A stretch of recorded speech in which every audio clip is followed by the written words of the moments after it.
ನಮಸ್ತೆ ಕರ್ನಾಟಕ. ನಾನು ನಿಮ್ಮ ಮೋನಿ ಹೇಳ್ತೀನಿ ನೋಡಿ ಇವತ್ತಿನ ಕಹಾನಿ. ಸೊ ಲಾಸ್ಟ್ ನೈಟ್ ನಮ್ಮ ಮನೆಯಲ್ಲೂ ನ್ಯೂ ಇಯರ್ ಪಾರ್ಟಿ ಚೆನ್ನಾಗೇ ಇತ್ತು. ಪಾರ್ಟಿ ಮಾಡೋಕ್ಕಂತ ದೊಡ್ಡಪ್ಪ ಚಿಕ್ಕಪ್ಪ ಅತ್ತೆ ಮನೆಯಿಂದ ಎಲ್ಲರೂ ಬಂದಿದ್ರು. ಸೊ ಪಾರ್ಟಿ ಏನೋ ಚೆನ್ನಾಗೇ ಆಯಿತು. ಸೊ ನೆಕ್ಸ್ಟ್ ಡೇ ನನ್ನ ಫ್ರೆಂಡ್ ಅರ್ಚನಾದು ಬರ್ಡೇ ಇತ್ತು. ನಾನು ನನ್ನ ಫ್ರೆಂಡ್ಸ್ ಎಲ್ಲ ಸೇರಿ ಅವ್ರ ಮನೆಗೆ ಹೋಗಿ ಸರ್ಪ್ರೈಸ್ ಬರ್ಡೇ ಸೆಲೆಬ್ರೇಷನ್ ಮಾಡೋಣ ಅಂತ ಡಿಸೈಡ್ ಆಗಿದ್ವಿ. ಸೊ ಯಾರಪ್ಪ ಬೆಳಗ್ಗೆ ಬಸ್ಸಲ್ಲಿ ಹೋಗ್ತಾರೆ ಅಂತ ಯೋಚನೆ ಮಾಡುವಾಗ ನಮ್ಮ ಅಕ್ಕವ್ರು ನೆನಪಾದ್ರು. ಸೊ ಅವ್ರ ಜೊತೆನೆ ಹಾಗೆ ಹಾಸನಿಗೆ ಹೋಗೋಣ ಅಂತ ಹೇಳಿ ಬೇಗ ಎದ್ದು ರೆಡಿ ಆದೆ. ನನ್ನ ತಮ್ಮ 10th ಆಗಿರೋದ್ರಿಂದ ಅವನಿಗೂ ಸ್ಪೆಷಲ್ ಕ್ಲಾಸ್ ಇತ್ತು. ಸೊ ಹೋಗ್ತಾ ಅವನನ್ನು ಸ್ಕೂಲ್ ಹತ್ರ ಬಿಟ್ಟು ಹೋಗೋಣ ಅಂತ ಹೇಳಿ ಅವರು ನಾವೆಲ್ಲ ಒಟ್ಟಿಗೆ ಹೊರಟ್ವಿ. ಆನ್ ದ ವೇ ಬೈರಾಪುರ ಹತ್ರ ನನ್ನ ತಮ್ಮನ ಸ್ಕೂಲಿಗೆ ಬಿಟ್ಟು ಡೈರೆಕ್ಟ್ ಅಣ್ಣ ಮನೆಗೆ ಹೊರಟ್ವಿ. ಅಂತೂ ಅಣ್ಣ ಮನೆ ರೀಚ್ ಆದ್ವಿ. ಅಕ್ಕವರೆಲ್ಲ ಆಫೀಸಿಗೆ ರೆಡಿ ಆಗ್ತಿದ್ರು.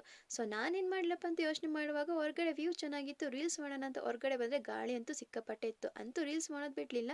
ರೀಲ್ಸ್ ಮಾಡಾದ್ಮೇಲೆ ಅಕ್ಕವ್ರನ್ನೆಲ್ಲ ಆಫೀಸಿಗೆ ಬಿಟ್ಟು ನನ್ನನ್ನು ಅಣ್ಣ ನನ್ನ ಫ್ರೆಂಡ್ ಮನೆ ಬಿಟ್ಟರು. ಆಲ್ರೆಡಿ ಲಕ್ಷ್ಮಿ ರೀಚ್ ಆಗಿದ್ಲು. ಸೊ ಇಬ್ಬರು ಸೇರಿ ಮಾನ್ಯ ಮನೆ ಹೊರಟ್ವಿ.